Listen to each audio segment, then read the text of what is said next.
It's hard to hear me if you're talking, so let's just hold our conversations for a wee bit. Thank you. Good morning, I'm Jim Garrett. I'm your host, so thank you for coming to VentureX.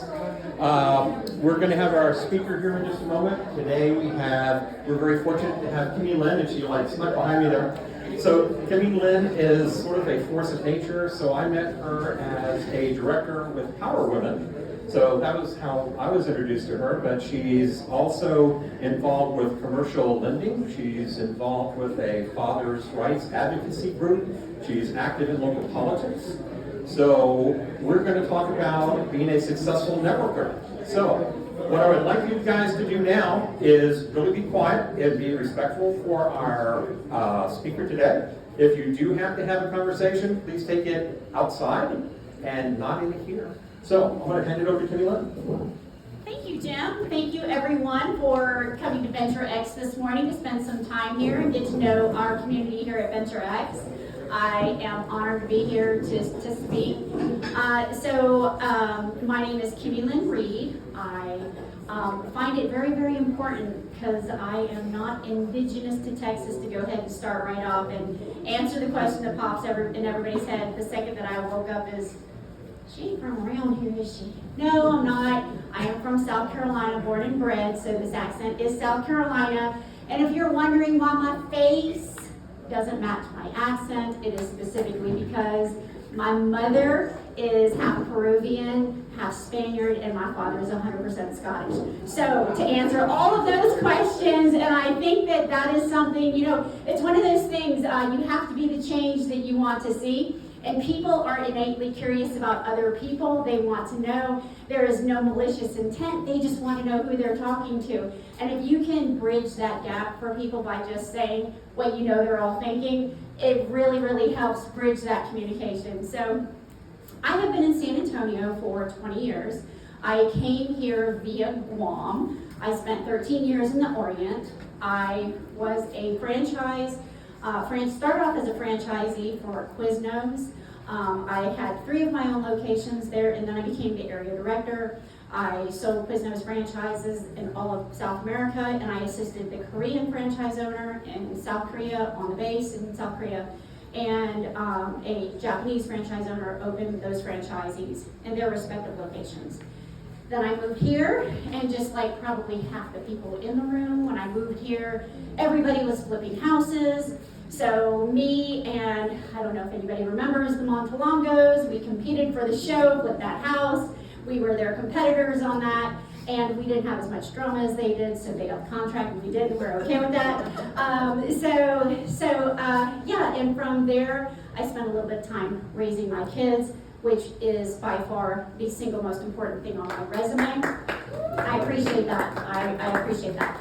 And then the kids grew up and went away, and we took a stint into family court, where I am now an expert. For anybody in the room who needs some family court advice, I am an expert there. I have my business cards back on that platform. On the back, I run a group called Lone Star Family Advocacy. We have 12,000 members throughout Texas, and we primarily assist fathers.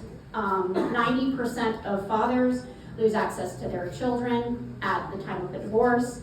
And it is my opinion that 100% of our issues in this country are as a result of the removal of a strong, solid, leading man. So I am a female who 100%'s the role of a traditional male in the homestead. So here's the man. Yes, but I am also the director at Power Women. How does that work? It works very, very well when we all know what we were here to do. But when we all come to grips with why we were put on this planet. So I know that I was put on this planet to help.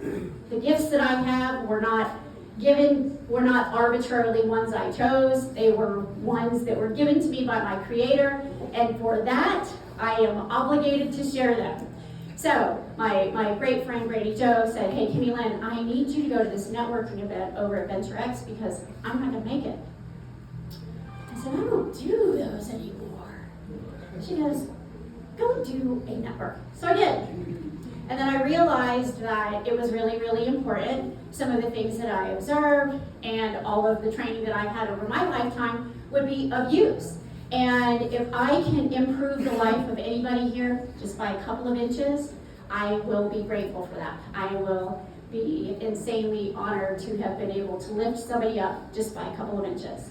So, how can we best maximize our opportunity to be at any given networking event? How can we maximize that? Number one, what is your goal at that event? Everybody in this room, I would say it's probably, we could probably divide it up into percentages, but a percentage are goal-oriented on growing their business. However, we also have people that attend this networking event who really just want some human interaction. We have people that come to this networking event who want to have and try to find new and meaningful relationships, such as friendships. They want friendships. Everybody comes to a networking event for varying reasons, and you have to name your reason. What is the reason that you came here today? What is your specific trajectory? And then you've got to kind of set yourself up to be able to focus on the best path to that goal, okay? So first, your goal. Second, if you want to really, really, really help yourself out, coming to a networking event, if you're shy, if you're timid, and you show up a little bit early, recognizing that everybody that typically comes to a networking event, most people come with a little bit of a guard up. You know, you have to be able to penetrate one's guard prior to introducing yourself and getting to the point of what you want to talk about. You want to be able to drop the guard just a little bit. And so for those timid people or for those shy people, if you come 10 to 15 minutes early, you can watch people walk in, and it relieves your stress a little bit, because when people walk in and there's hardly anybody in the room, you might feel more comfortable with saying, "Hi, I'm Kimi-Lyn, nice to meet you." You might be able to reduce the own pressure that you have by coming a little bit early and not feeling the pressure of entering a group. So there's a technique for somebody who is a little bit more timid. Sometimes when you walk around a room, you don't know when's the best time to approach. So Jim, if I can have you stand over here with me real quick. Sure. So if Jim and I are at a networking event and I'm standing like this with Jim, this direct face-to-face contact would lead you to believe that's probably not the best time to engage. That is a situation where you would not want to engage.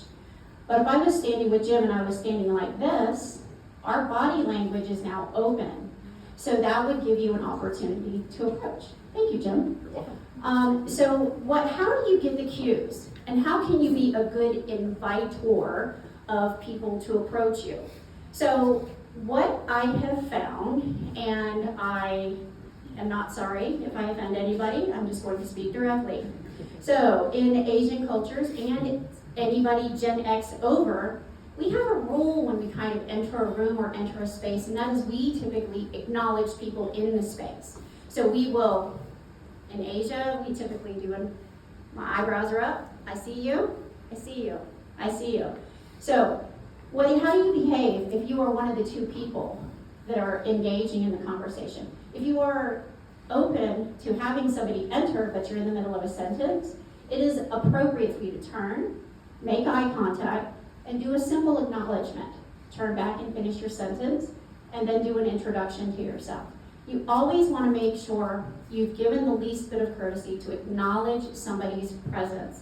If you find that you've approached a group, 2 people, 3 people, and a minute has passed, and there has not been any acknowledgement, I kind of approach that in 2 different ways. So that is your assessment of the type of people that you've approached.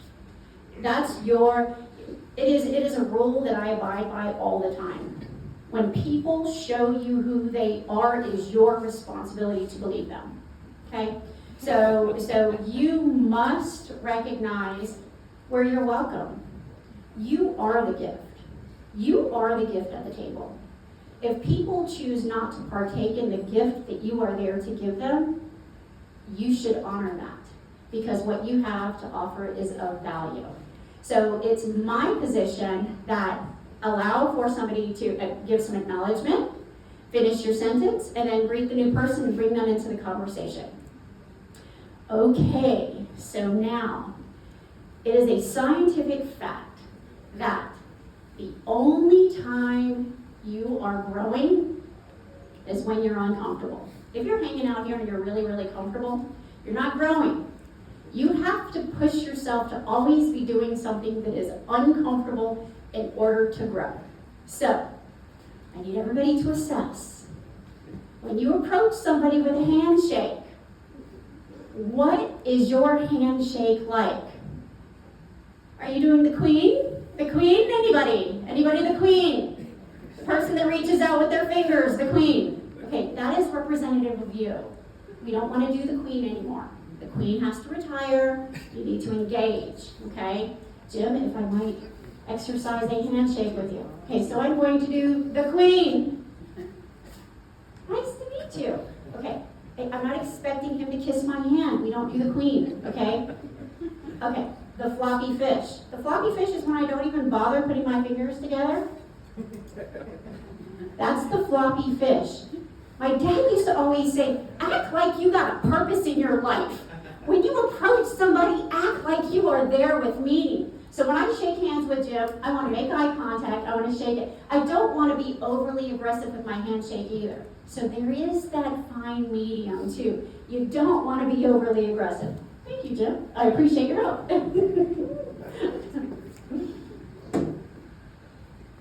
Okay, so can I see a show of hands? Show of hands, and don't lie, because I'm going to check. Who in here has a business card holder? All right. These people, they're just a little ahead of the game. Okay, just a little ahead of the game. Does the Because count? no, it doesn't.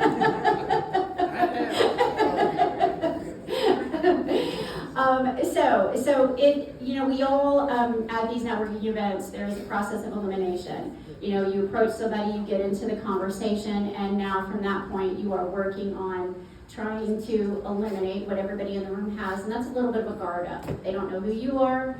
You don't know each other, and so everybody starts from a position of being guarded. And as you navigate through your conversation and eliminating the guard, you want to start with the usual softball questions. You want to start with, so, how long have you been in San Antonio? So, how many kids do you have? All of the typical stuff. And the only reason why you're doing that is not because you really care how many kids they have or how long they've been in San Antonio. It's really because all of the unspoken cues that happen between you. That is where, and you can believe it or not believe it, but we are all electrical. We are all emitting an electrical frequency. We all have an electrical charge.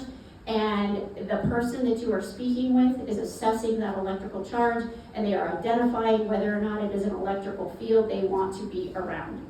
And if you have any questions, if you feel like you are emitting a negative electrical field, I would like to say that we do have somebody in the crowd here who can help you with that. So self-awareness is very, very big. Self-awareness is something that we all have to be cognizant of. And if you are somebody, it's one of those things. The only way to improve is to acknowledge the issue exists. If you feel like if you're not making headway with people, if people are not reacting to you in a way that you want, and you're not really sure of that, that's all something that's easily fixable. But the first thing that you got to do is say, man, people don't react to me the way that I wish they would. And these skills can be absolutely learned. They are masters.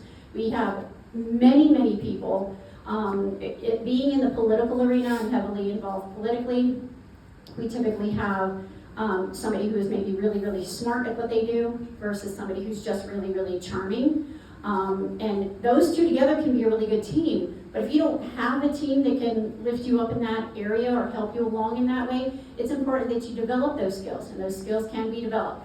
So you're back at the networking, you're doing the small talk, you're bringing down the guard, you're getting to know one another. Okay, so now you've spent 5 to 7 minutes. Does that conversation further the goal that you started out with when you entered the event?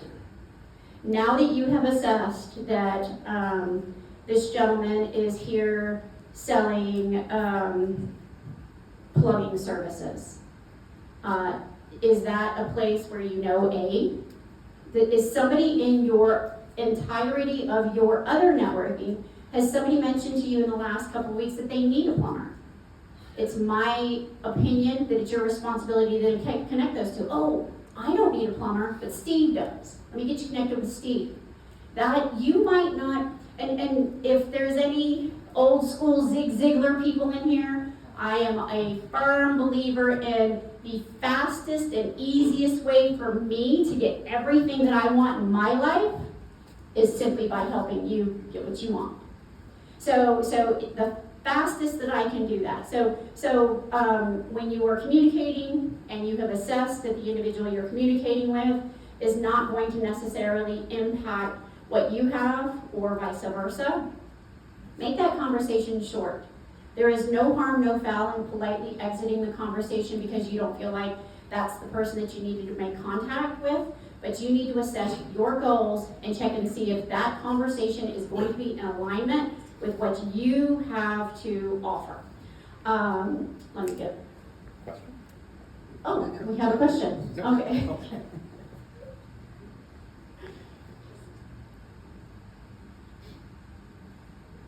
Okay, so the last thing that I would like to mention is after you've done all of your assessment, the single most important thing that you can do once you leave the networking event is the follow-up. And I am telling you, when I came to my networking event that I didn't want to come to, that I was like, no, I don't want to come to that, that I didn't come to, the greatest thing about every single person that I had a very meaningful, effective communication with, they all did an immediate follow-up. And they did not bombard me with a text message.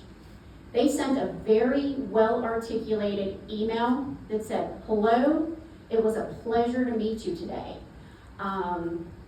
If you don't remember, my name was so-and-so. I was wearing the red shirt. I enjoyed our conversation. If you'd ever like to get together again and have a cup of coffee, I'd love to be able to do that. I was very, very impressed with that. That gives you a little bit of panache that I feel like separates yourself a little bit, because anybody can kind of send a text message, and the reality is, how many times have you gotten a phone number from somebody, put it on your phone, and forgotten what that person's name is to look it up? I mean, it's a thing. It's a thing. How many of you put people in your phone like Steve? Met him at the gas station wearing a green shirt on Tuesday afternoon when it was hot. So if you had a meaningful dialogue with somebody who meets a lot of people, it is your responsibility to be able to figure out a way to help yourself stand out. So standing out, and I'm telling you, just by simply having a little bit of finesse and a little bit of posh, going back to the business card holder. I'm telling you, there is something that we all do, and I do it till today. If I ask somebody for a business card and they're like, buddy, pop open the business card holder and hand it to me, that business card, for whatever reason, subconsciously, that's a more valuable business card. That business card suddenly has a greater weight than the rest of the business cards in my repertoire. So I know it's a small thing, but keep it in your card just for when you're going to the networking events. It's not practical. I'm going to be honest, for women, it's not practical. I keep a stack in my side pocket that gets slung all over the place, and I typically got to dig around for it. But if I'm coming to a networking event, it is a way to set yourself apart. And in these types of environments, that is the goal. So, those are the items that I felt like were really, really important to share. Does anybody have any questions? I'd be happy to take some questions. Yes, sir. You mentioned about disengaging. What's a good way to disengage from that conversation? Maybe it's run its course, or you found, oh, okay, these aren't my people. Absolutely. For those of you who do not cuss, I would just like to preempt, but the greatest technique is the shit sandwich. So the shit sandwich is when you grab somebody by the arm, go in for the handshake, make eye contact, give a sincere, authentic, genuine smile, and say, "It was a pleasure to meet you today." And then just leave. And then just leave. But you have to be the one who initiates that, because it was a pleasure to meet them. You did honor the time that you had that exchange. You did find out what you needed to find out to assess the goals that you came with. And when you do things in a sincere, authentic, and kind way, that's the way you should depart. Because if you were sincere, and you're sincere with your handshake and your eye contact, that people feel good when you depart that way. Yes, sir. What is the most common bad habit you see? Lack of eye contact. Lack of eye contact. Lack of eye contact and poor handshakes. So I have been in construction for many, many years, and male-dominated environment, and I like to separate like a construction environment and an office environment. Those are two completely separate environments. But if I am interviewing a man who is expected to be able to do a good job on a construction environment, he needs to possess a certain amount of qualities, and I will never forget this gentleman as long as I live. So he fit the bill. He was a big guy, big in stature, came in, sat on the couch, and the gentleman he was going to be interviewing with walked by and said, "Oh, hey, I'll be right with you." When the guy came back and he stood up, he shook his hand and looked away. So he looked away as he was shaking hands. There are rules to handshaking, and I'm just going to go ahead and say this because we have some young people. You never shake anybody's hand sitting down. You never shake anybody's hand unless you are looking at them directly in the eyes. That is a primary assessment that we make on you intellectually if you do not follow those very basic guidelines. And you might say, "Well, that's not fair. Nobody taught me that." Well, here's your chance to learn. Okay? So the lack of eye contact and the poorly executed handshakes are the things that I see. And in business, I really look at those things as somebody who doesn't want to look you in the eye.